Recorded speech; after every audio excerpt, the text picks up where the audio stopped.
আসসালামু আলাইকুম ফ্রেন্ডস, আমি হাবিবুর রহমান স্বাগত জানাচ্ছি আমাদের চ্যানেলের আরও একটি নতুন ভিডিওতে। বন্ধুরা, আপনারা সকলে অবগত আছেন যে আমরা এলিমেন্টার সিরিজ নামে একটি সিরিজ চালু করেছি।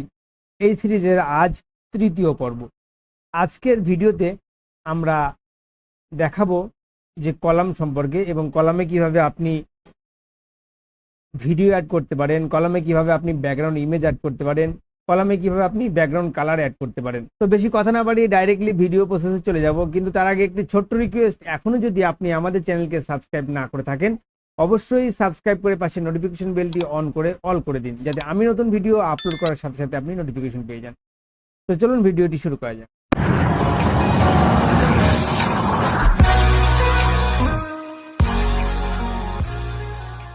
তো বন্ধুরা, সর্বপ্রথম আমরা আমাদের ওয়েবসাইটে চলে যাব।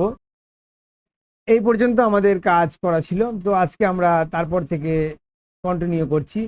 তো সর্বপ্রথমে আমরা দেখাবো যে আপনি কিভাবে একটি ব্যাকগ্রাউন্ড ইমেজ অ্যাড করবেন।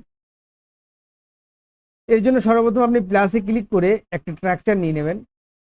আমি একটা স্ট্রাকচার নিয়ে নিয়েছি। স্ট্রাকচার নিয়ে নেওয়ার পর এটাকে আমি ভার্টিক্যাল অ্যালাইন, এটা ফিট টু স্ক্রিন করে দিচ্ছি, সরি হাইটটা ফিট টু স্ক্রিন করে দিচ্ছি। ফিট টু স্ক্রিন করে দেওয়ার পর আমি এখান থেকে স্টাইলে চলে যাব। কালার করতে গেলে বা স্টাইলিশ করতে গেলে, কোনো কিছু মানে ডিজাইন করতে গেলে আমাদের স্টাইলে সবসময় যেতে হবে। স্টাইলে গেলে আমরা মানে বিভিন্ন ডিজাইন এ সমস্ত কিছু করতে পারবো। তো স্টাইলে ক্লিক করার পর এখানে যে ব্যাকগ্রাউন্ড রয়েছে, ব্যাকগ্রাউন্ড টাইপে ক্লিক করে আপনি যদি এখানে কালারে ক্লিক করেন তাহলে আপনি এখান থেকে কালার সেট করতে পারবেন। আর আপনি যদি এখান থেকে ইমেজে ক্লিক করেন তাহলে আপনি এখান থেকে ইমেজ সেট করতে পারবেন। তো আমি এখান থেকে একটা ইমেজ নিয়ে নিচ্ছি, এখানে এই ইমেজটা নিয়ে নিচ্ছি। এটা আমাদের ব্যাকগ্রাউন্ডে সেট হয়ে গেছে, কিন্তু সমস্যা কি হচ্ছে একটু দেখে নিই। সমস্যা হচ্ছে কি, আমাদের যে এই ব্যাকগ্রাউন্ড ইমেজটা আমরা এখানে নিয়েছি এর পাশে কিন্তু জিনিসটা ভালো দেখাচ্ছে না। মানে এখান থেকে আবার ফের নতুন করে তৈরি হয়েছে এমন কিছু একটা লাগছে, কিন্তু এটা হলে ভালো লাগবে না। আমরা কি করব, ইমেজ নেওয়ার পর ইমেজ সেটিংস, এই ইমেজ সাইজ এটা ফুল থাকবে, পজিশন এটা থাকবে আমাদের সেন্টার, মানে টোটাল ছবিটা সেন্টারে চলে আসবে। অ্যাটাচমেন্ট এটা ডিফল্ট থাকবে। রিপিট, এই রিপিটের এখানে আমরা এটা করে দেবো নো রিপিট।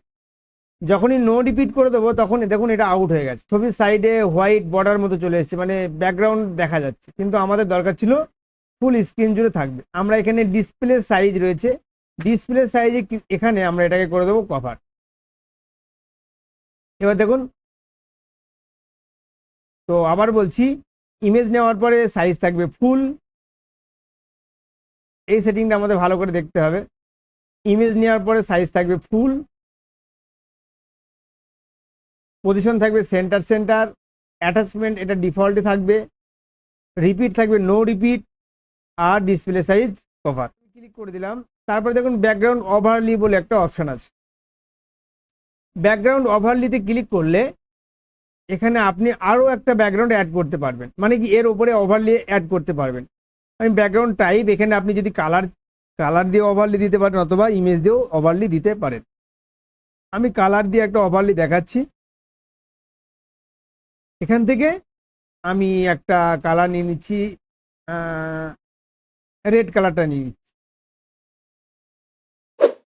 রেড কালারটা নেওয়ার পরে আপনি তারপরে দেখুন নিচে রয়েছে অপাসিটি আপনি যতটা কমানো বাড়ানো করবেন সেই অনুযায়ী আপনার ব্যাকগ্রাউন্ডের ইমেজটা সেরকম দেখাবে। যদি আমরা একটু ডিপ করে দিই, অন্য কালারও দিতে পারি, আমরা ওখানে ব্লু দিতে পারি অথবা এটা দিতে পারি।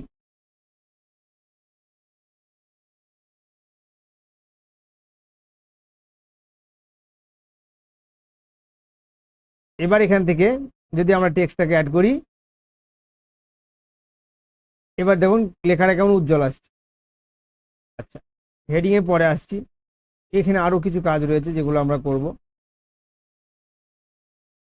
তাহলে আমাদের এখানে গেল, প্রথমে ব্যাকগ্রাউন্ড অ্যাড করলাম, তারপর ওভারলি অ্যাড করলাম। এবার ওভারলি অ্যাড করার পর আপনি যদি মনে করেন যে না আমার ওভারলি এখানে প্রয়োজন নেই, আমি এখানে ওভারলি রাখবো না, প্লেন থাকবে। বা আমার এখানে গ্রেডিয়েন্ট ওভারলে থাকবে, মানে ডবল কালারের ওভারলে আমি রাখবো, সেটা করতে পারেন। এর জন্য ব্যাকগ্রাউন্ড টাইপের পাশে যে আপনার একটা তুলি চিহ্ন রয়েছে, তার পাশে দেখুন আরেকটা অপশন রয়েছে, এটাতে ক্লিক করলে আমরা ডবল কালার ইউজ করতে পারবো। তো এর জন্য গ্রেডিয়েন্ট এখানে ক্লিক করব। এখানে ক্লিক করার পর আপনি কালার সেট করতে পারেন। প্রথমে আমি এখানে একটা কালার দিচ্ছি, এই কালারটাকে আমি দিচ্ছি রেড, আর এই কালারটাকে আমি দিচ্ছি ইয়েলো।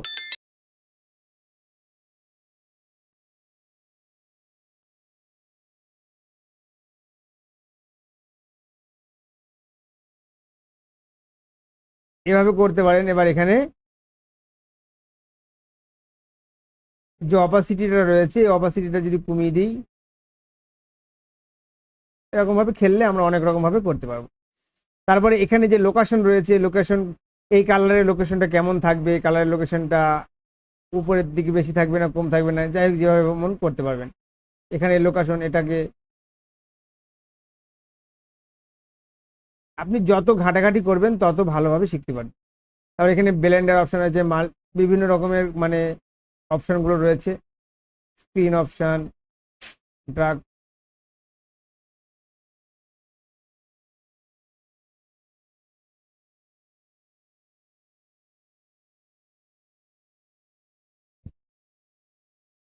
এরকম ভাবে আপনি এটা বানাতে পারেন।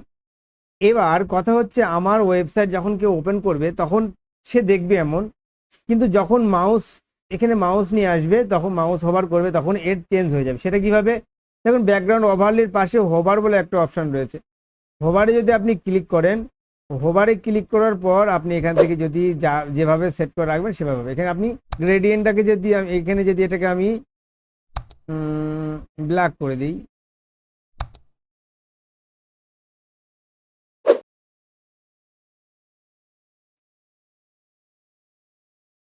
এবার দেখুন কেমন লাগছে।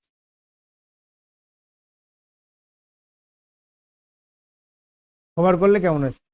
তার মানে কি, আমরা মনে করলে নর্মালি এমন থাকবে, মাউস ওভার করলে চেঞ্জ হবে, সেটাও করা যেতে পারে। অনেক সময় দেখা যায় অনেক অনেক ওয়েবসাইটে যে আপনার একটা বাল্বের ছবি আছে, কিন্তু মাউস ওভার করলেই বাল্বটা জ্বলে উঠছে, আবার মাউস সরিয়ে দিলে বাল্বটা লিভে যাচ্ছে, এইভাবে আর কি করা যায়। তো তারপরে রয়েছে, আমি এখান থেকে এই হোভারের এটাকে কেটে দিচ্ছি, এটা প্রয়োজন নেই আমাদের। তো এবার আমরা এর নিচে রয়েছে বর্ডার। বর্ডারটার কাজ হচ্ছে, আমরা যদি বর্ডারে ক্লিক করি, বর্ডারে ক্লিক করার পর যদি এটাকে আমরা সলিড করে দিই, তাহলে দেখুন আমরা যে সেকশনটা নিয়েছিলাম, এই সেকশনের একটা বর্ডার তৈরি হয়ে গেছে সাইড দিয়ে। আপনি এখান থেকে বর্ডারের কত পিক্সেলে রাখতে চান সেটা করতে পারেন।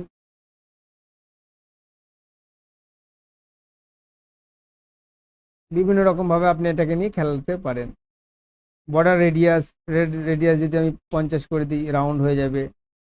যাই হোক, এটা আমাদের প্রয়োজন নেই। তারপরে হচ্ছে শেপ ডিভাইডার। অনেক ওয়েবসাইটের ক্ষেত্রে আমরা দেখতে পাই যে হিরো সেকশনে অনেক সময় শেপ ডিভাইডার ব্যবহার করা হয়। শেপ ডিভাইডার টপে যদি ক্লিক করার পর আপনি এখান থেকে যে টাইপ দেবেন উপরে সেরকম তৈরি হবে। আপনি যদি এমন দেন, এখানে যদি মাউন্টেন দেওয়া হয়, এই যে এরকম আসবে, এটাকে আপনি বাড়ানো কমানো করতে পারবেন। এবার যদি বাটনে দিতে চান, তাহলে বাটনে ক্লিক করে টাইপ, এখানেও আপনি যেমন দেবেন সেমন হবে, নিচে এটাকে বাড়ানো কমানো করা যেতে পারে। এই যে, তো এই হচ্ছে শেপ ডিভাইডারের কাজ। অনেক সময় হিরো সেকশনে এই কাজটা করা হয়। তো আশা করি আপনারা এটা বুঝতে পেরেছেন যে ব্যাকগ্রাউন্ড কালার কিভাবে নেওয়া হয়, ব্যাকগ্রাউন্ড ইমেজ কিভাবে নেওয়া হয়। এবার আমরা দেখাবো, তো এবার আমরা দেখবো কিভাবে আমাদের সেকশনে আমরা ভিডিও অ্যাড করব, মানে আমাদের সেকশনের ব্যাকগ্রাউন্ডে আমরা ভিডিও অ্যাড করব। যদিও আমরা পরবর্তীতে ভিডিও নিয়ে পর্ব থাকবে আমাদের ভিডিও উইজেট নিয়ে, কিন্তু আজকে শুধুমাত্র দেখানো হবে যে ব্যাকগ্রাউন্ডের বিষয়টার জন্য। তো এই জন্য প্লাসে ক্লিক করলাম, প্লাসে ক্লিক করার পর একটা ট্র্যাকচার নিয়ে নিচ্ছি আমি। নেওয়ার পরে এখানে এটাকে আমি হাইড করে দিলাম, ফিট টু স্ক্রিন করে দেওয়ার পর আমরা চলে যাব স্টাইলে। যেহেতু আমরা ডিজাইন করব, ডিজাইন করতে গেলে আমাদের সবসময় যেতে হবে স্টাইল। আমি স্টাইলে চলে গেলাম। স্টাইলে চলে যাওয়ার পর এখানে রয়েছে আমাদের ব্যাকগ্রাউন্ড। ব্যাকগ্রাউন্ড এখানে ক্লিক করলে আমরা কালার দিতে পারবো, এখানে ক্লিক করলে আমরা গ্রেডিয়েন্ট কালার দিতে পারবো, এখানে ক্লিক করলে আমরা ভিডিও দিতে পারবো, আর এখানে ক্লিক করে আমরা স্লাইড শো দিতে পারবো। মানে অনেক কটা ইমেজ একসঙ্গে দিলে সেগুলা স্লাইড ভাবে আসবে। তো আমরা ব্যাকগ্রাউন্ডে ভিডিও দেবো, এই জন্য ভিডিওতে ক্লিক করলাম। ভিডিওতে ক্লিক করার পর এখানে আপনার ভিডিও লিঙ্ক দিতে বলছে, আপনি এখানে ভিডিও লিঙ্ক দিতে পারেন। এখানে যখন আপনি ভিডিও লিঙ্ক দেবেন এখানে ভিডিও অটোমেটিক চালু হয়ে যাবে, ভিডিও চালু হয়ে যাবে। এবার এখানে দেখুন লেখা আছে প্লে ওয়ান্স, যদি আপনি এখানে এটাকে ইয়েস করে দেন তাহলে একবার ভিডিওটা প্লে হবে। প্লে অন মোবাইল, এখানে ক্লিক করলে মোবাইলে প্লে হবে। তো আমরা ভিডিওর লিঙ্ক একটা কপি করা আছে, আমি সেটা এখানে পেস্ট করে দিচ্ছি।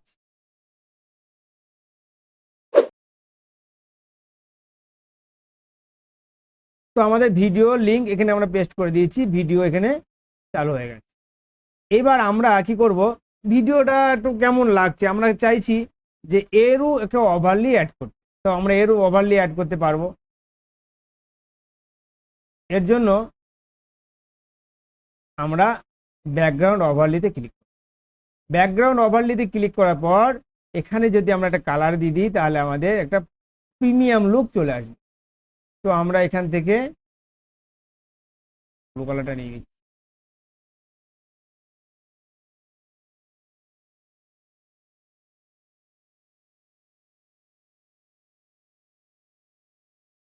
দেখুন এবার কেমন লাগছে। অথবা আপনি অন্য কোনো কালার দিতে পারেন। আমি ভিডিও রেকর্ডের জন্য আমি একটা যে কোনো কালার ইউজ করেছি। যখন আপনি ওয়েবসাইট বানাবেন তখন আপনার ওয়েবসাইটে যে কালার ইউজ করছেন সেরকম ভাবে আপনি এখানে দিতে পারেন। এবার এখানেও সেম সিস্টেম, আপনি মনে করলে বর্ডার দিতে পারেন, আপনি মনে করলে সেভ ডিভাইডার দিতে পারেন।